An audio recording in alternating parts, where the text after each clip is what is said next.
Halo semuanya, Assalamualaikum warahmatullahi wabarakatuh. Kembali lagi bersama saya Pak Zaki sebagai guru Bahasa Indonesia. Kali ini saya akan menerangkan tentang materi kelas 9 SMP, yaitu apa? Teks pidato persuasif. Sebelum saya lanjutkan materinya, jangan lupa like, comment, dan subscribe. Oke anak-anak, sekarang kita akan memulai materi pada kali ini, yaitu Bapak akan menjelaskan mengenai pidato persuasif untuk kelas 9 SMP atau MTS. Materi kali ini akan membahas mengenai informasi-informasi umum terkait pidato persuasif dan juga nanti akan dilanjutkan dengan struktur pidato persuasif. Yang pertama, pidato atau orasi. Pidato merupakan kegiatan berbicara untuk menyampaikan suatu hal di depan umum atau di depan publik. Nah, hal yang disampaikan oleh orator atau pembicara itu bisa berupa pendapat, gagasan, informasi, atau pesan-pesan tertentu. Nah, pidato persuasif, apa itu? Persuasif sendiri memiliki arti membujuk atau mengajak agar pendengar mau melakukan apa yang diomongkan, apa yang disampaikan, sehingga pidato persuasif adalah pidato yang berusaha untuk membujuk secara halus atau mengajak pendengar dengan menyampaikan pendapat, gagasan, dan alasan yang jelas, masuk akal, dan dapat dipertanggungjawabkan kebenarannya. Jadi secara garis besar, pidato persuasif adalah pidato untuk membujuk atau mengajak pendengar agar mau melakukan apa yang disampaikan. Selanjutnya, pidato persuasif merupakan bagian dari eksposisi. Eksposisi itu apa? Eksposisi adalah salah satu jenis teks yang menyampaikan satu sudut pandang dari pembicara. Jadi, dalam pidato persuasif itu nanti hanya ada satu sudut pandang saja. Misalnya bahaya merokok. Jadi dari awal sampai akhir dia itu akan menjelaskan, menguraikan mengenai bahaya merokok. Beda dengan teks-teks yang lain, misalnya seperti teks debat atau diskusi yang dia bisa menjadikan dua sudut pandang atau lebih sudut pandang. Oke. Selanjutnya, pidato akan menarik apabila orator atau pembicara mampu menyampaikan isi pidato dengan pertama, vokal yang jelas dan lantang. Jadi untuk berbicara di depan umum, berpidato itu di depan umum harus memiliki vokal yang jelas dan lantang. Jadi nggak boleh pelan-pelan. Itu kalau pelan-pelan nggak ada yang mendengarin. Nah, gitu contohnya. Tapi kalau kita sudah berbicara lantang, maka pendengar akan tertarik, nggak akan tertidur. Tapi kalau suara kita pelan-pelan, itu nggak ada yang dengerin. Nah, kemudian yang kedua, intonasi yang tepat. Apakah di saat kita ini ngomong harus pelan-pelan, di saat ngomong yang tinggi? Oke, jadi supaya nanti pendengar itu mau mendengarkan atau tidak bosan. Yang ketiga, memainkan ekspresi, bisa roman, kotak mata, dan gestur. Jadi bisa menggerakkan tubuh, bisa memperlihatkan ekspresi muka dan sebagainya. Selanjutnya, cara memersuasi atau cara membujuk, cara mengajak ya. Yang pertama menggunakan etika, yaitu menggunakan akhlak atau suri tauladan. Kemudian yang kedua menggunakan emosi, yaitu menggugah perasaan audien dengan emosi.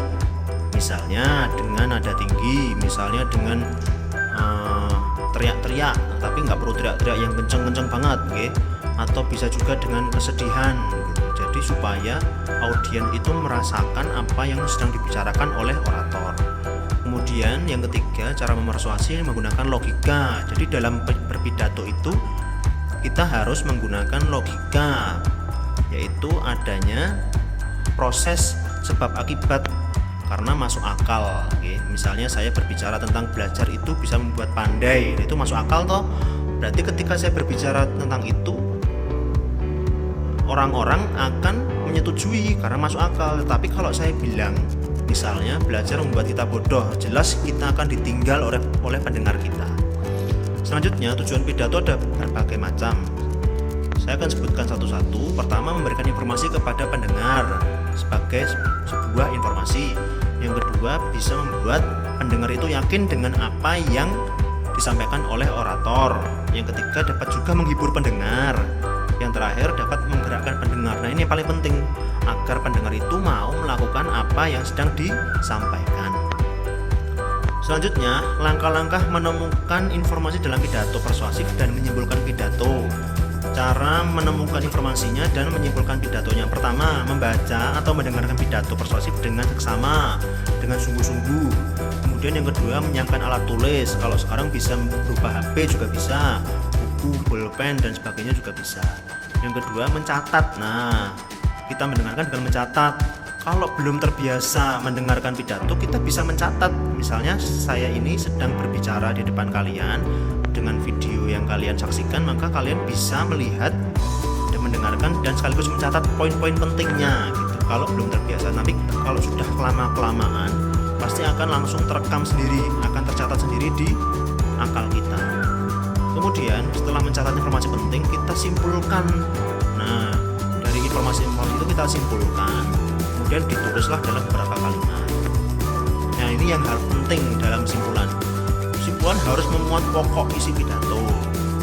Kemudian yang kedua, simpulan tidak menyimpang dari isi pidato. Misalnya saya saat ini sedang berbicara mengenai teks pidato persuasif. Jadi misalnya nanti saya suruh buat simpulan, kalian bahas tentang teks berita, lah berarti sudah menyimpang.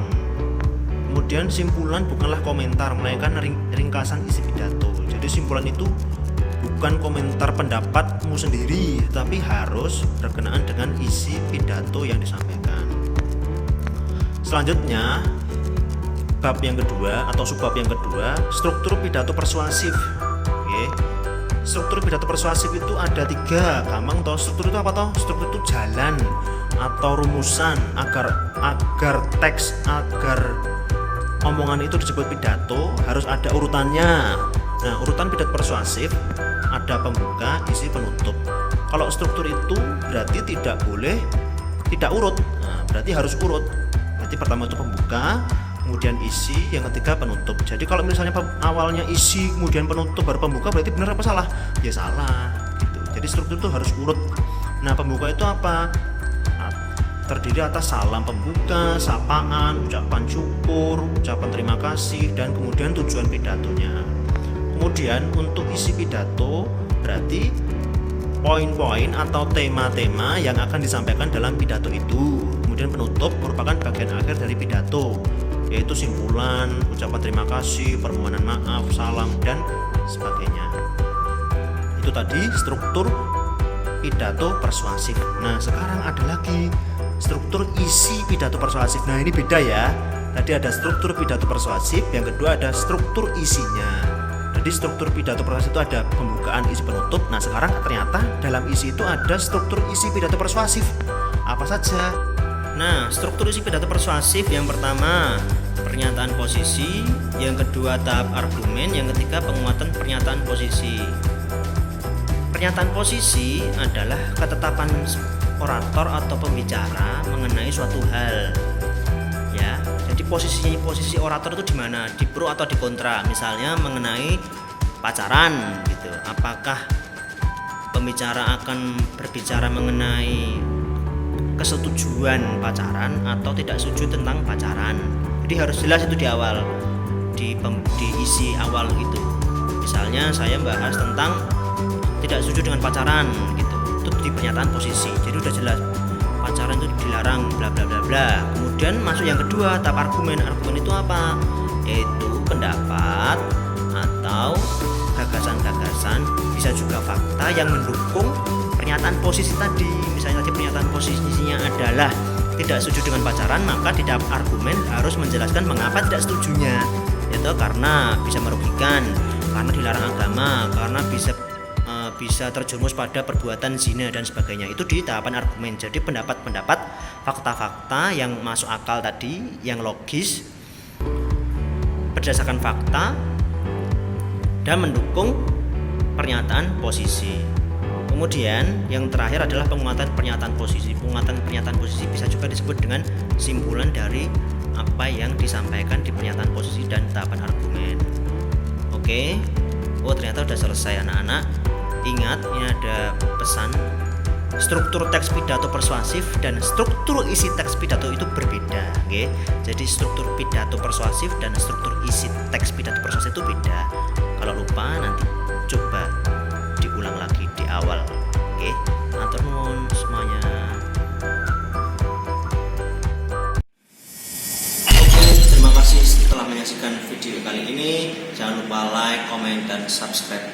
Tetap semangat. Assalamualaikum warahmatullahi wabarakatuh.